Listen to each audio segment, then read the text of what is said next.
Greetings, everybody. Welcome to the Lexcia podcast. This is me, Wesley Pepper. This is episode 220. 220. So we're closing in on 250 episodes, which is great. And I'm also closing in on 1,000 hours, at least on the YouTube channel. So that's great. So thank you again to everybody that tuned in. And if you're new to this channel and you haven't already, I appreciate if you smash that subscribe button. It helps me grow the podcast and so forth and so forth. So today we're talking to the writer Abigail George, based in PE or Gqeberha in the Eastern Cape.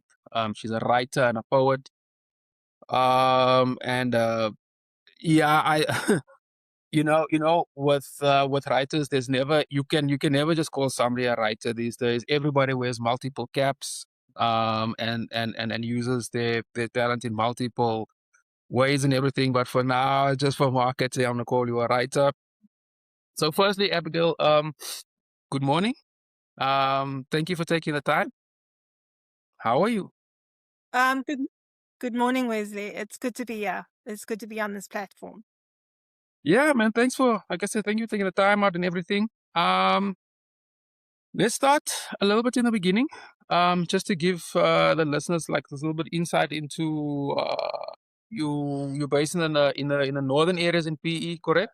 Or in the Yes, I'm based in the northern areas, born and raised, proudly born and raised. Yeah, I've actually spent the last chunk of my life in PE. I've got family there. My mother's actually from that part of the world, so I spent many times. I'm very, very. In fact, I lived there in the early 2000s. So just give us a little bit. Wow. Yeah, no, I'm Well, very, very familiar with this. Just give us some insight into like where you from, that type of thing. well, Your my influences dad behind the was a writing. principal. Okay, sure, I'll do that. My dad was a principal at Galvindale High School, Galvindale Senior Secondary High School. My mother was a teacher at Patman. And I come from a family of educationalists. Uh, I was my influences, my main influences. It's strange though when I look back at my influences because they are American. Hemingway Yeah, same here. and I and Salinger, J.D. Salinger, Catcher in the Rye was one of my texts at in school, in my school curriculum. But Rainer Maria Rilke also played a major role in my development as a writer, especially as an essayist and a novelist and a poet. There's just so much today, when I look back at my learning, which was largely self-taught. And these days I look to the Russian poets for inspiration. I look to Anna Akhmatova. I look to Marina Testieva. And I look at also one of the books that touched me a lot was Dr. Zhivago. I watched that Oh yeah, movie a very, very yeah. time ago. It was actually one of my dad's favorite films before I even came to the realization of what the writer of that book went through. What was his name? Now again, not Pushkin, not Alexander Pushkin. There was another story I read very early on in high school, which was Lolita by Mm, Vladimir Nabokov. And mm, that really impacted me a great deal on what I thought about sensuality and what I mm, thought about the teenage nymphette, and what I thought about the sexual transaction per se. And mm, now you become aware of what is happening in the world today around you. We're becoming more cognizant of what is happening. I think everything is coming to the surface more and more and more with regards to social media and mm, the wellspring of what is happening on the social media front. mm, So I could say those were my major influences, and of course Shakespeare, Ted Hughes, Sylvia Plath. Not only mm, the relationship, but also the poetic forces that they were, and how they helped each other in their own work, and their commitment to poetry. mm, And these days, I also look to Nick Laird, the Irish poet who's married to Zadie Smith, a novelist in her own right. I enjoy reading his work, and I'm trying to find contemporary poets who are writing today, mm, not only to look at them, at their lives as inspiration, but to inform my own work, to guide me. Mhm. I'm also interested very much these days in religious instructions and religious guidance, in trying to find my own purpose, trying to find my own reason to be here in this world, and with Mhm. regards to my own writing. I think that's very important. Yeah, man. So let's just take it from It's there. also, So, no, sorry, continue. no, it's fine. It's fine. Go on.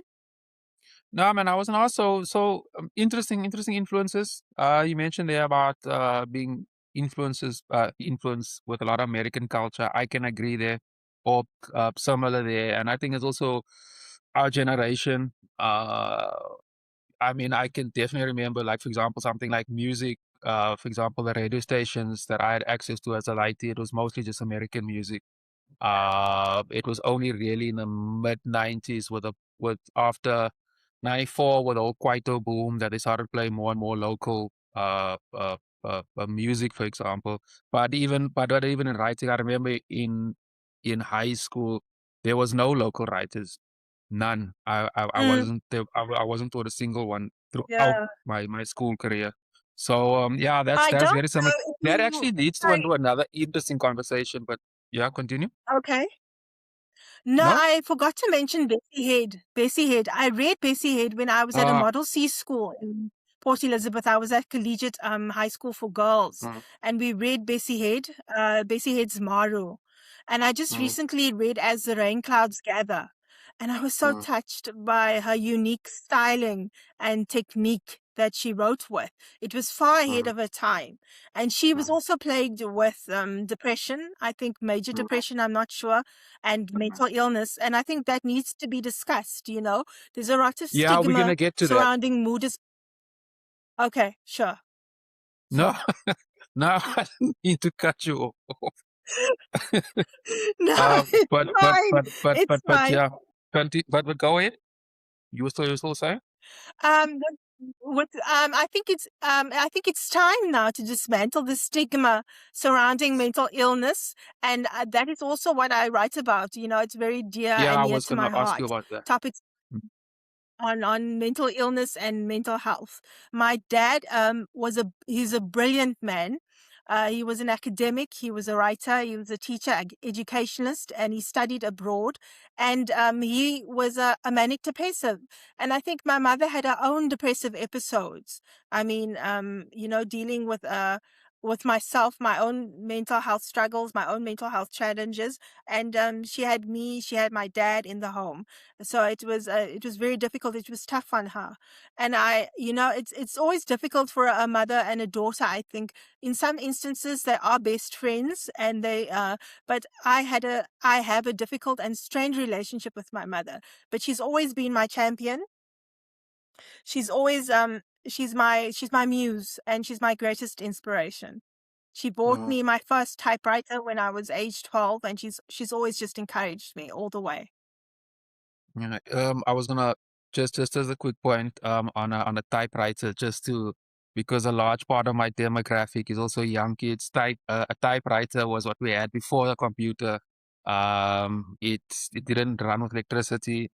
Yeah, there's like ink bands there. Who, yeah.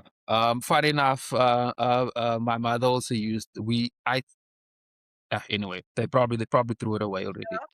But I wanted to bring it back to a point, and we can jump into your writing and sort of move from there. Something which I find very relevant. So just bear with me for a second. So I interview artists all the time, and I'm an artist myself. And one of the most consistent thing, and this cuts across every genre, music doesn't matter, actors and so forth, is that the overwhelming majority of creative people, their creativity was sort of born through pain. Um, Pain, whatever you want to categorize that with, emotional, physical, so forth. Different things with different people, but the overwhelming majority, especially, yeah, I made my point. The overwhelming majority of artists, the creativity comes through pain. It's almost as if it's some form of abstract ritual that you have to follow growing up. And most of artists' identity gets formed through that pain. Most of us decide that this pain makes you feel like this and like this and like that. And then either your art counters that or it mirrors that, or in some cases, artists own that pain, which I don't always think is a good thing. Maybe for some to make some money or to find your voice, but I don't always think it's a very good thing. Just in the long term, 'cause I do believe that pain catches up to you eventually, but I'll Yes. get to that. Yeah. So just give us your thoughts on that with regards to your writing, because you mentioned some of your influences and your sort of family setup with your dad and your mother and so forth. What was that? What was that process for you, and how did it how did that lead to you eventually writing about mental health? Um, it was just interesting because I started writing at the age of 8. So my family life was pretty dysfunctional, you know. Mom and dad were constantly, not constantly, but they were always arguing in the Yeah, background. And yeah, growing up in a household like that, it wasn't often stable. It wasn't often, it didn't always offer emotional security, because now I see that affected my brother and my sister and myself in different ways. My sister is exceptional. She's extraordinary. She's an overachiever. I think it made all the children in the house overachievers, because we were looking to fulfill my parents. My parents didn't necessarily place expectations upon us per se, but we placed expectations upon ourselves. We had to yeah, excel. We had to achieve. It was difficult. And, I think, as Tyler Perry often said about his own parents, they were wounded. They were wounded children. And wounded people do not know how to raise children with love, with self love. And I think that's what happened in our household. But you live and you learn, and you learn to forgive. And that's the most important thing. Mental torment and mental pain has been part of the game early on in my own life. I mean, I was just writing the other day an essay, and in it I was explicit. I was saying that in my diaries at the age of 8, I was writing melancholic. My poetry was filled with melancholy. My drawings were filled with melancholy. I didn't give a name to it yet. I didn't say it was major depression, but you could say that the major depression started in childhood already. And I think this happens across the board with many poets, with many artists, with many musicians.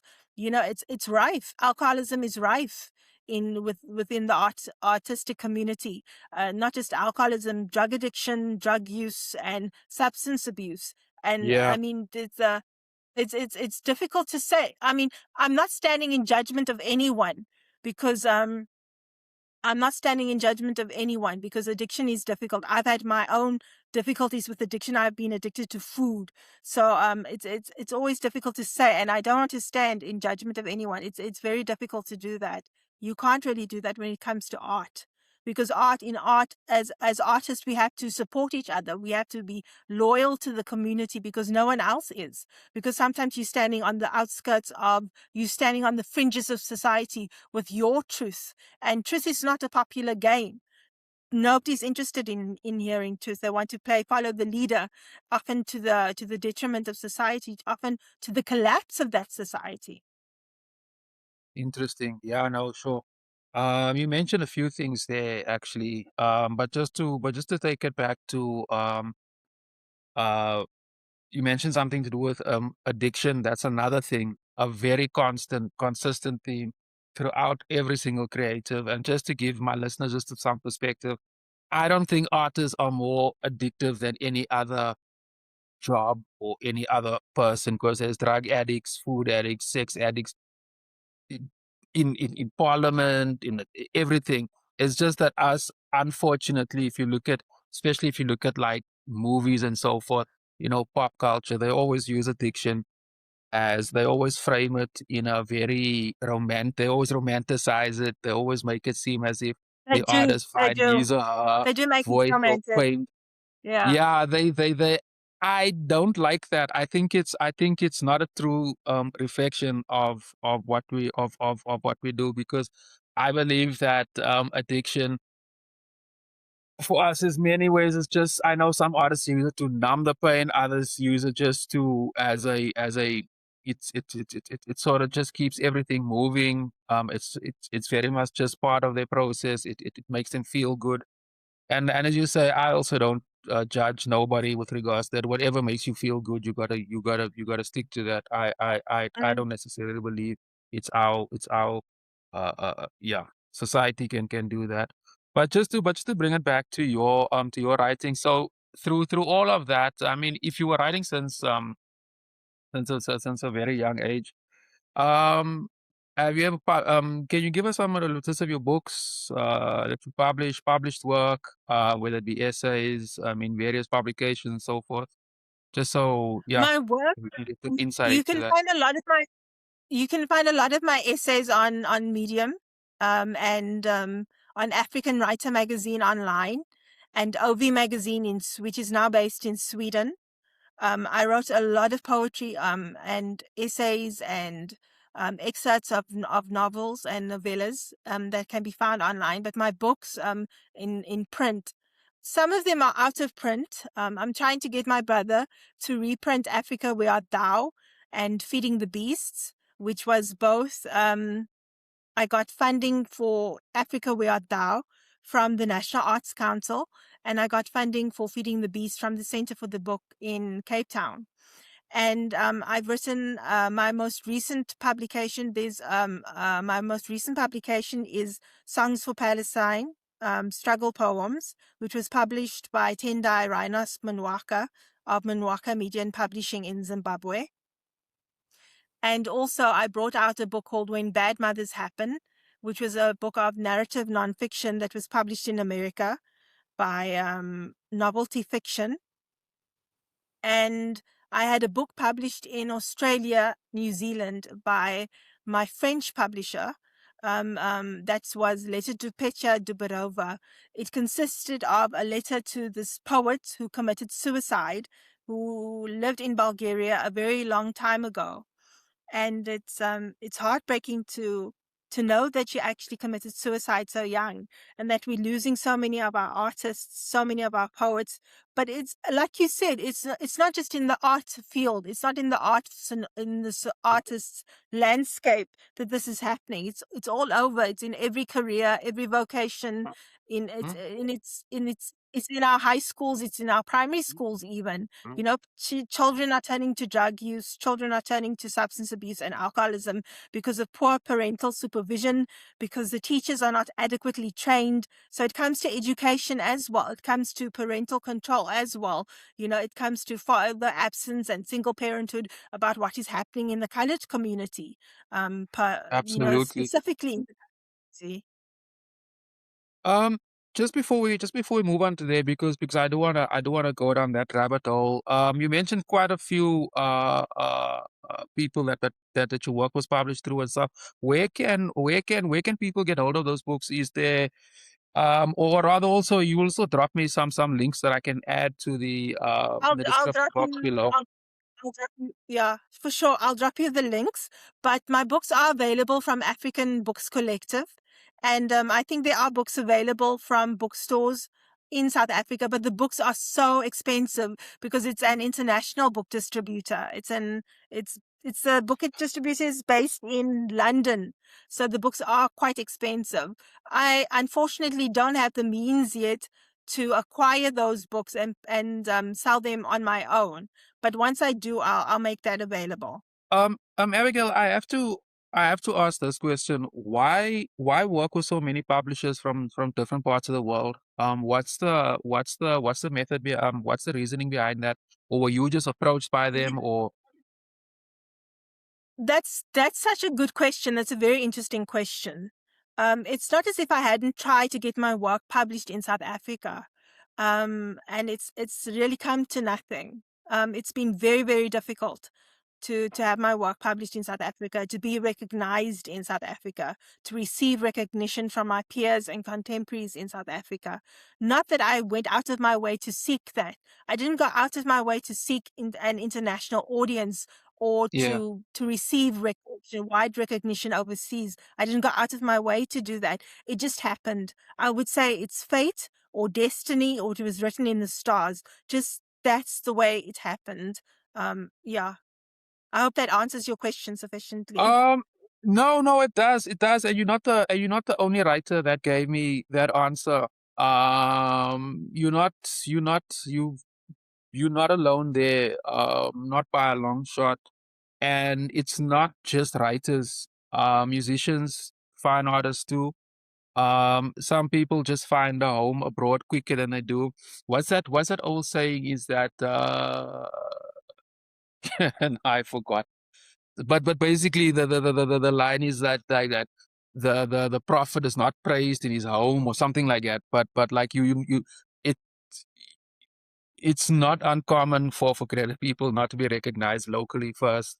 That is not uncommon. In fact, it's actually, now that I think of it, it'll actually be something very cool to explore and to get more data around that to see how many of us are Yeah, published abroad before, yeah, and like the yeah. reasons. I think that's really interesting. But that's something else that'll take us to a more technical thing. Just to bring it back into to the actual writing and what you write about, and about the whole thing around mental illness. So just offline, before we started recording, I mentioned about the story of Franz Kafka, which I don't necessarily want to talk about his writing, because that's not the it was more the dude's life that I found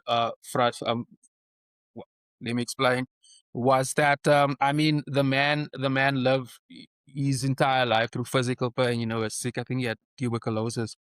Um, and when he passed on, he told his best friend to burn his books, because he didn't feel he was. Although he dedicated his entire life to writing. I think he was 41 or 42 years old. His entire life was dedicated to writing. He had a very rigid process. He had and the way he saw the world and blah blah blah blah. But when he passed on, Yeah. he didn't think he was successful, and he said they must burn his books, which they obviously didn't. And then now he's a genre of writing. I find that story relatable on so many ways, given that I know many artists, many from every genre that has a very similar thing, is that when the artist is in his or her prime, there's very little support around them to take care of them. And I don't mean like, plate of food and a warm bed and stuff like that. I'm meaning like, firstly, just to take care of them, help them with, for example, how to deal with money, how to budget, how to write proposals, how to talk to publishers, how to talk to gallerists, and so forth. There's very little support in and around that. There's very little Yeah, I have to agree. support for artists to, once you've been signed or so forth. How do you manage that? And how do because once an artist is busy creating, you in a different space. You can't necessarily. Some people want to be with people. Some people work better in isolation and so forth. And that all sort of stems with, or rather, it comes down to the mental side, because nobody takes care of the artist in that regard. And in many ways, I think the society that is sort of by design, because it can be exploited. It is very good clickbait for all these articles and stuff about somebody falling from fame. We unfortunately like that type of thing in Africa. And it also makes good marketing. You can market the artist's work. Everybody likes a fall from grace story. What's your take on that? Because I got a sense that your writing sort of covers some of those themes. The themes that I cover in my writing are about women and what affects women, primarily. Primarily. Women across time. So many bad. You have the prostitute, you have the Jezebel, you have the lesbian, you have the mother figure, you have the maternal figure, you have the inner child. This is what Simone de Beauvoir wrote in her seminal work, The Second Sex. And I don't only write about women, but I write about the marginalized, the disenfranchised. and the male figure as well. And that figure, I think, is represented is by my own father. His loneliness, his despair, his inner struggle, his inner turmoils, and his trials and tribulations that he went through. But the figure that I mostly write to and I write about in my own work, it's kind of, you could say, semi-autobiographical, and it's also a letter to myself. It's about healing and restoration. It's about healing and restoration of my own mind, what I went through. It wasn't easy, because when you are struggling with depression, you are so vulnerable to so many how can I put this, to the negativity in the world, to negative men and to negative women, to toxic men, to toxic women, to toxic relationships. And you often find yourself in a whirlpool, straddling these dimensions, straddling these aspects of these uh, poor romantic relationships. You struggle to find yourself within other people, or within a social milieu that doesn't accept you, that doesn't want to accept you. I struggled for a long time with family members who refuse to acknowledge me, who refuse to acknowledge my work, who refuse to understand me because of the stigma of mental illness, because of the stigma of bipolar. And I think more needs to be spoken about bipolar. More needs to be spoken about mental illness and the struggles that we have, that is the struggles that the woman has to endure in the family way. I'm looking after my 2-year-old niece at the moment, and I'm a mother figure to her, and I didn't realize this before. I now have to set an example, be an example to her, and this is something very difficult for someone like myself who has never had children or has never had that experience, or who has never had a long-term life partner, or who has even been married. And I have to take all of this into, now it's bringing new light into my work, into my poetry that wasn't there before. And I consider my niece to be one of my muses, and my sister, however strange, however foreign that relationship is to a certain degree, because she, like my mother, represents a white world. Like their pale skin, they can pass for white in our community, and it's something that we don't speak about. And I don't think that the white community and the black community is aware of this to a large degree, what is happening in our brown community, with our brownness and our brown skin. And the fact of the matter that the colored identity is a fractured and a spoiled identity at the end of the Yeah. day. And I'm trying to address this in the work that I'm trying to achieve, the work that I'm trying to accomplish these days. Yeah, yeah, you mentioned a lot of cool stuff there. I have to make a point on the whole colored identity thing. It's also something I've covered multiple times on this platform. And it is most quote unquote colored artists identity crisis is probably at the core of most of their work, if not all. Basically, and I had this conversation multiple times with many people. People outside of the color community don't really get it. That's why I always feel it is very necessary for people, to have this conversation, to put this type of stuff out there. It is a really complex thing, and identity crisis is at the center. All of that, Mm. and it affects us differently. Sure, I can go there, but yeah, I kind of want to just keep it on the whole mental illness thing for now, at least. Um, you Okay, that's mentioned the fine. That's fine. yeah, yeah. Well, okay, I almost want to drift from that, but the other point that comes through there is that and again many artists can relate to that, is that once you've sort of identified on your own, like your pain, let's just call it that, um one's art is very much used as a healing tool, and you've sort of hinted to that. So writing about it sort of heals, especially if you can reach somebody else, especially someone you don't know. That connection is actually magic, and I don't think people outside of the arts can really relate to that. That's a really magical experience, and it's really difficult for me just to explain in words. Does that heal you? Does that make you feel better? It's you know, for me, I'm at a point in my life now. I'm in my 40s. I'm nearing my 50, the threshold of the 50s. And I have to say I've come a long way. Faith and the church and God and following religious instructions, learning about Islam, learning about Buddhism, learning about meditation, being taught about meditation at the Brahma Kumaris World Spiritual University when I was a very young child, going for lessons on stress and positive thinking.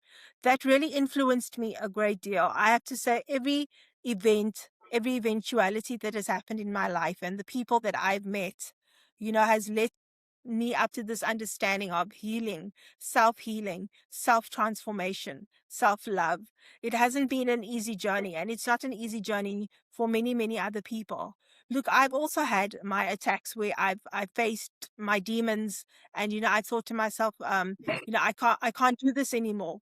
And Mm, it's difficult to say. I mean, it's something that I think every artist has to contend with, battling those demons, coming face to face with thoughts of suicide ideation, because you can't live anymore because art is not accepted and you are not accepted and nobody sees who you are. You unseen, you invisible. And that's such a that's a great blow mentally to an artist if they are not seen, if they are not mm. heard, if they are not accepted in their Yeah, I community, totally agree in there. their family. That's very, very difficult. Yeah, um that is why the stigma should be spoken about, because yeah, we live as outsiders. The mm, artist is the outsider, the artist is the interloper. And not yeah, that that is a bad thing, because look at what gift the artist presents to the world. Look at what gift it does. But it also comes at a terrible cost sometimes, with the mm, artist taking their life when mm. there's no understanding and no acceptance. Yeah, that's a very important point there. That sort of being recognized or being seen is a major thing because we're all at mercy of the recognition factor. When you ask an artist, or artists say, I don't give a fuck, I don't care about people. I don't always think that's very accurate because I think our whole career is based on people caring about what we do. If we don't have that, we don't make a living. And I also think that also puts us in a very weird position because sometimes you have to bend or go to places just to be accepted. And the worst point, and I want your take on this on that is that I, yeah, man, to to to have a career, I've been doing art similar to you basically my entire adult life. I don't know a life outside of the art. I did try working in PE of all places. I work in a factory there for once, and I did it. I I hated it. I didn't last a year, or it was just about a year. The only thing I enjoyed there was I got paid every week, and I drank all that money. I drank and partied that money out. Um, but what I did recognize, or later in life, and again, a lot of people can relate, is once you sort of have a your voice or theme or whatever, and it is rooted in pain, and you have to keep visiting that there in order to make art. In order to do that, I find that is actually a type of exploitation which actually damages the artist. There's a poet, well, he's obviously passed on years ago, Miguel Pinheiro. He was actually from New York, but he was Puerto Rican. Uh, and I'm paraphrasing, but he said basically in an interview once that because he was a drug addict and a thief, and he was a real piece of shit. And he also wrote about the streets in New York in the 70s and the 80s, more late the 70s into the 80s and so forth. And he was a drug addict, and he was he was a real piece of shit. But he's writing, he was also in prison, in and out of prison a lot. And his writing reflected that. And and I'm paraphrasing here, but in the one in I think the interview asked him, and he was like, "Nah, in order for him to be creative, he needs to dive deep down to the ocean and get this pearl." the pearl being a metaphor for the writing. But every single time he's got Mm. to go deep down to the ocean. Eventually, he realizes that he actually likes it deeper down there than it does coming to the surface. That thing always hit home with me because I could totally relate to that. So if you have to consistently be writing about your pain, putting it out there, having people consume it, and having your entire career defined by it, that can't be very good for the But I long think run. what you just spoke sorry, what you just spoke about now, I think that that poet was talking about, and what it was leading to was his own self-sabotage and his own self-destruction. I think that was a complete Interesting. reaction. It was a response to society. It was a response to the government of the day. It was a response to the propaganda around him that Interesting it was point. being fed on a daily basis, and also with media and those days probably there wasn't any social media, but media and newspapers, what they print, they decide what they print. The powers that Mm, be decide what we see, what we imbibe, what nourishes us. And we shouldn't, as artists, be nourished by social media. We shouldn't be nourished or acknowledged by the government. We should be acknowledged by our own truth. And I'm sorry that so many artists turn to addiction, turn to drugs, turn to alcohol, turn to sex, turn to pornography, whatever the addiction might be, because that in turn, it only leads to self-sabotage, and it only leads to their own self-destruction. And it can lead to them taking their own lives. I'm so fascinated by people like Jean-Michel Basquiat, or even mm, jazz musicians, who have played that game, and the Marvin Gaye. Marvin Gaye, I think his drug of choice was cocaine. mm. And all of them, it's so sad because they were remarkable. Their art was remarkable. The artistry was remarkable. What they could give to the world was endlessly fascinating, and the people looked up to them. Children looked up to them. The youth looked up to them, and they had so much to give. They had so much to give. But I don't know who to blame really at the end of the day, because I was in that same position when you are confronted by forces beyond your control. Um, I don't know what to say to that. It No, just I leads to continue. go on. No, go No, on. keep I'm going. listening. Okay. Yeah, see your point there. The reason why I'm bringing that up is also, again, in this post-COVID world, and yeah, I'm talking more from my side. You also mentioned earlier on about the whole colored identity thing. I found in my yes, is my I'm probably picking up. Excuse me. Um, I'm trying to cough here, but I'm trying to suppress the cough. Uh, change of season. As you can tell, I'm not that young anymore.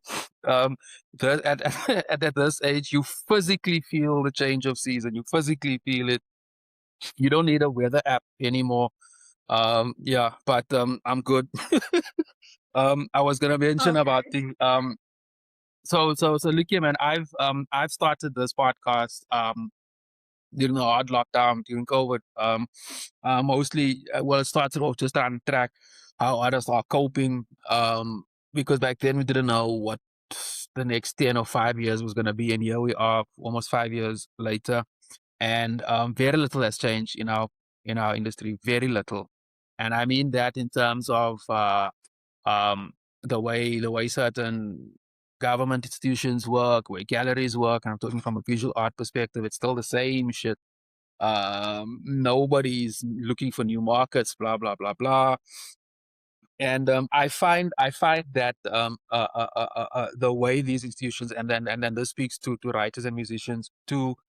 Again, just to bring it back to this thing I mentioned in the beginning, in the beginning of the thing, like who heals the healer. Art was used during the COVID a hard lockdown, and I mean art from all genres to what was an escape for people. You look at comedians, for example, and so forth, and writers and poets. People consume their work. I don't have the stats around that. I would like to get that. If anybody listening that has access to that type of data, I would love to read some more on that, to analyze that. but my understanding, sort of like art to artists, sort of help the world heal a very tumultuous time in modern history. But there's very little done to heal the artist as well. And as you're saying, we've got to take our own pain, put it on paper, and then sell it. I don't always think that that is a very, as I said, I don't always think that is a very Oh healthy no, thing. I didn't I say we must mentioned, sell our thing. Sorry, well, I didn't say well, we must sell our. Sorry, well, no. well. I mean, at the end of the day, we need to make a living. We need Yeah, to we need to make a living, so we don't have a choice really. I don't always think. If I'm gonna show you my studio here, here's lots of art here that will probably be never be seen by somebody, and that's because I'm making it for myself, and it's an idea that might develop into something else, and so forth. But okay, okay. there's very little. There's very little help. Let me put it to you like, yeah, for artists themselves. On social media and so forth, there's always fucking some text that you must just send somebody and you can speak to somebody. I don't even. How can you speak of something so deeply and so personal to a stranger and through a device? I don't think that is a very. I don't think that works. So for artists, what's your take on that? My question to that is, where are our colored intellectuals? Where are our colored Good educators? point. Because I Good believe it's point. time for our it's time for our own to come to the table and to say, this is what we need. This is what our children need. These are the resources our children need to uplift the community, to empower the community, because that's what it's about. It's about upliftment. It's about education. It's about empowerment at the end of the day. And we can no longer wait on the capitalist imperialists to come to the table and to say, yeah, our breadcrumbs that we're going to share with you, and like we did in the past. And it's all about oppression, and oppression is still the name of the game. We're still waiting to be liberated from mental slavery, from colonialism, from imperialism. But these are things that people don't really want to talk about. They don't want to acknowledge the past. They don't want to talk about apartheid, or how um, the fact that that we demonize certain races, certain race classifications in South Africa still to this day, and we blame the white people or the brown people or the black people or whomever on our ills, or on our social ills, on what we are going through as a people or as a nation. But what is important to realize is that we should be asking the tough questions to our intellectuals, to our own intellectuals. Where are they? Where are they? Is my question. And why Good. didn't they come to the table? Why aren't they helping us? Good question. Good point. Um, I don't have an answer for that.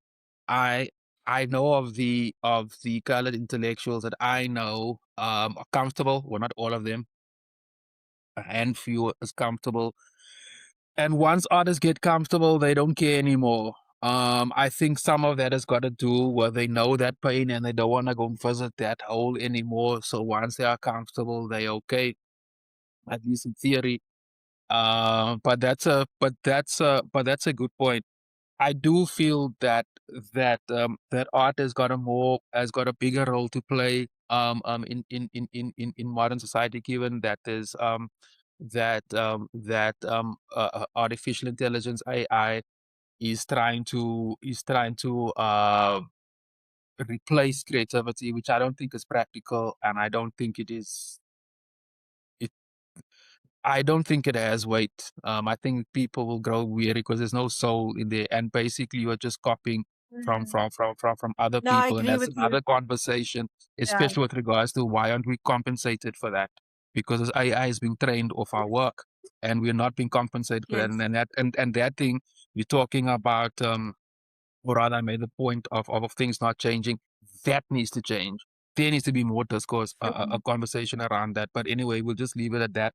Just to come back to the point, um, is that I do think that creativity, let me just say, artists in general has got a more, as I say, has got a bigger role to play. And yeah, man, we can, like you say, we can there's very little leadership over the top. But we also can't wait for these people because they've never done it over the past 50 or 60 years. You know, as sure as hell's not going to start tomorrow. What do you think? Um, I mean, this is not a black and white answer. I mean, you can't give me like just an answer and like, but what's your take on how do you think that artists should navigate this? Like, how do you think what should we do? What should we not do in order to not become suicidal, in order to use our but you understand what I'm asking. Mm. I understand what you're saying. I think education is very important. Mental wellness is important. Understanding diet is important. Understanding diet is very, very important. You know, you are literally what you eat. You are what you Yeah, put into your body. yeah. And whatever your skin comes into contact with, it actually enters this body. Whatever your skin comes into contact with, it enters the body. And that's also important to realize. We have to start as artists, we have to start looking after our mental health, our mental well-being. We have to understand what is coming at us, you know, out of the community, out of America, out of Europe, with regards to what they are saying about pharmaceuticals, big pharma. We have to understand these concepts. That's very, very important. We have to understand the medication that we take and why we are taking the medication. And if the doctor says don't stop taking your medication, we mustn't stop taking our medication. We mustn't, you know, give up on that, because it's there's different ways of healing as well. We have to take cognizance of that fact. You know, there's the renewal of the mind through through massage therapy. My father he talks about this a lot in his own work that he's written on depression.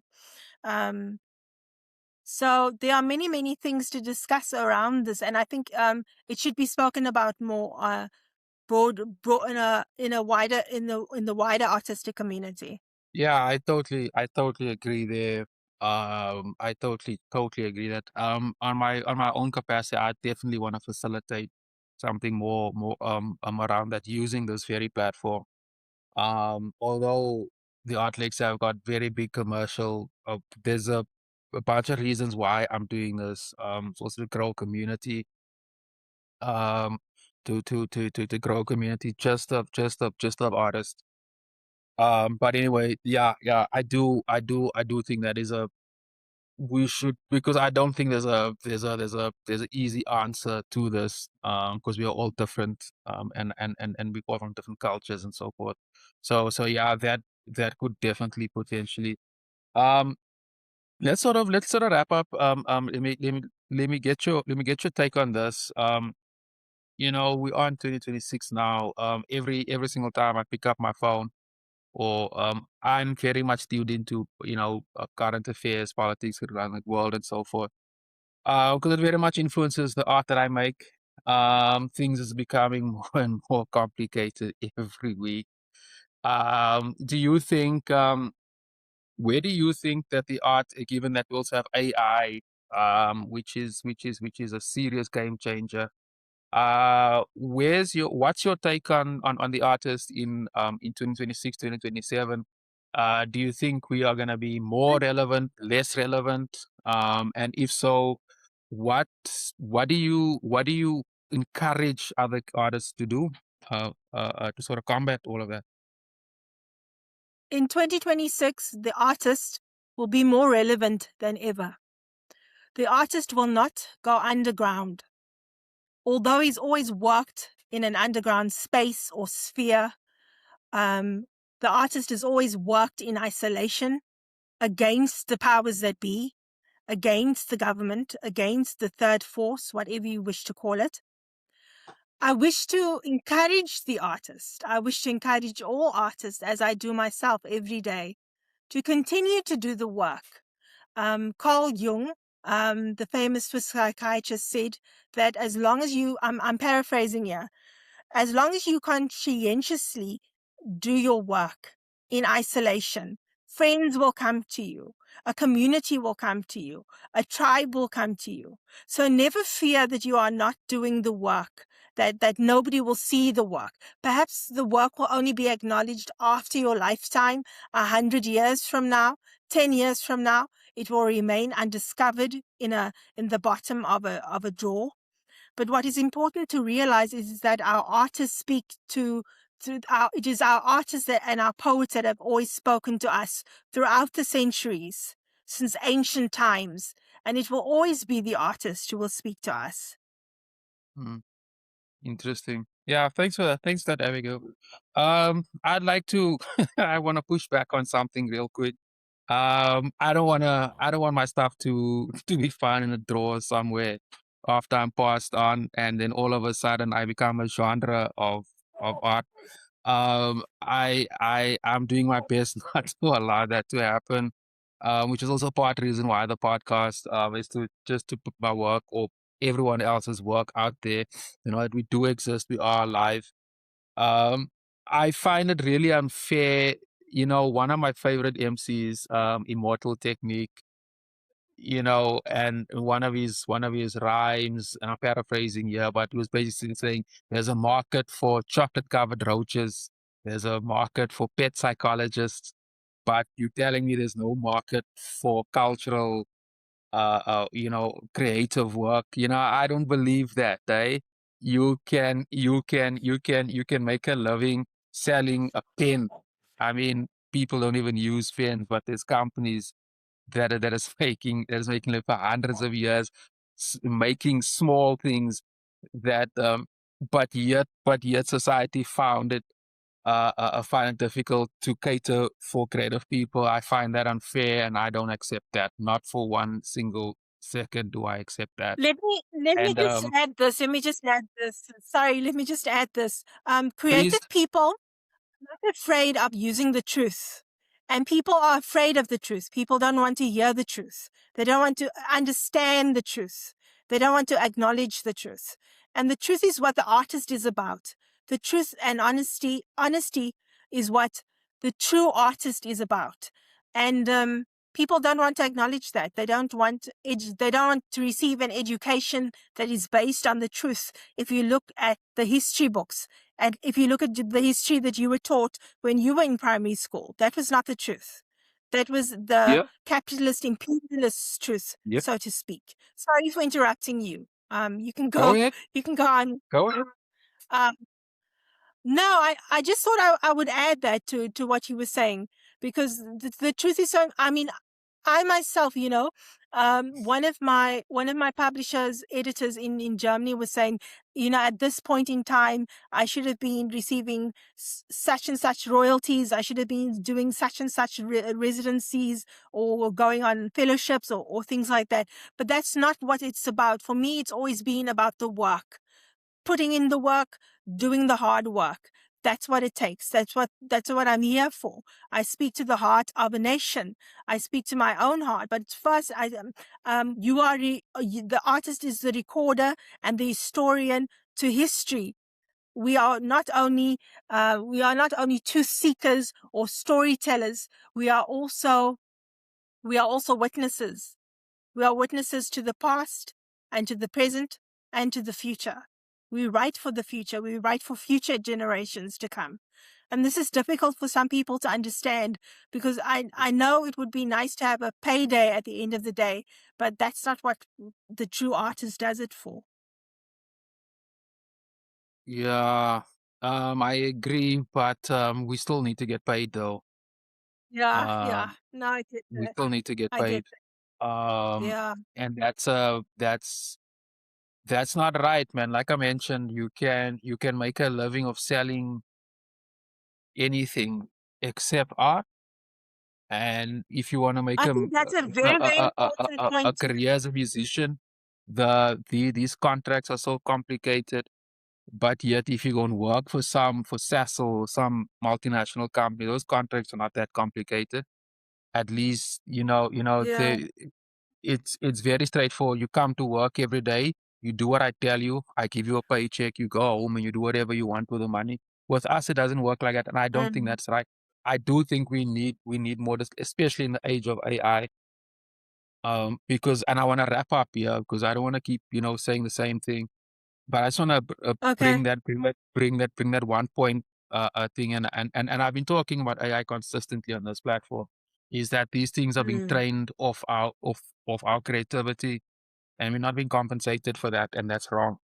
That is wrong. We need more. We need more, because that is one way for artists to being to to have some form of income, Yeah. and we can break that No, I down. do But agree with you on that. like I said, I do agree with that's you. a that's another conversation, and I don't want to keep repeating myself. But Abigail, let's Okay. wrap it up there, Okay. my sister, man. This was great, man. Just for my listeners, man, where else can people you firstly you will text me all those links to your work, and I'll add it to the description Yes. box here below if Okay. people wanna have a look at more of your essays and so forth. But like Okay. social media handles, if people want to read your work on social media Um, platforms, where can they find you? I was on Facebook, but they've temporarily disabled my account at the moment. So I'm I going to try and get back into Facebook. But I'm on Instagram at the moment at Abigail George Poet, and I'm on LinkedIn as well. I post some of my work on there, but sporadically. Not very good at posting my own work there, but sporadically. I'm on LinkedIn as well. But I'll send you all the links. Yeah, and I'll add all of those stuff below. You also the second poet in the past week that also had the account removed from Facebook. So I don't know what the hell is going on there. Something it's crazy. You're the second person that I spoke to in this course of 5 days that told me that. Another yeah, that's another topic, but that's just a very crazy coincidence. I just in wrapping up, if it wasn't for that community I have on Facebook, and if I could bring all my friends to another platform, I'll do it like that because I find that platform, mm, it's all these platforms do is that this type of rage baiting. My feed is filled with stuff that piss me off, and the more I'm trying to unfollow or not interested, the Mm, more I get that shit. And mm, with my work gets pushed down my links and stuff, but all this right, yeah. yes, frustrating. I really, yeah, but that's what my business is about. But yeah, we'll talk about that in another time. But let's wrap it up there. Okay. Abigail, thanks very much, man. This was lovely. No, To my this was a listeners, great conversation.